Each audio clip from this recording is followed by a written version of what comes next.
ახსნათ გამორჩეულია დღევანდელი დღე და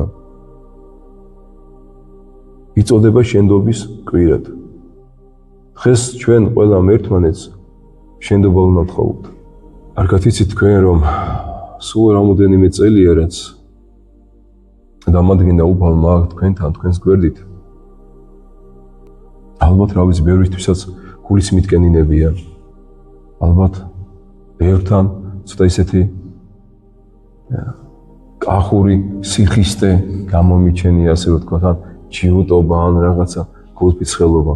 ეს რა თქმა უნდა იქნება, კი არა და ძალიან ბევრიც იქნება, მაგრამ მე ამას თქვენიდან ვერ ვგრძნობ ხოლმე, რომ აი ამას ხედავ. თუმცა მე ხო ხედავ ჩემში, ჩემს სიჯიუტეს ხო ხედავ, მაგრამ თქვენ მაქსიმალურად ცდილობთ, რომ თქვენი სიყვარულით დააფაროთ ხოლმე ჩემი არასწორი ქმედებები თუ არასწორი მიდგომები, რაზეც ძალიან დიდი მადლობა მინდა მოგიხადოთ ნებისმიერ თქვენთანაც.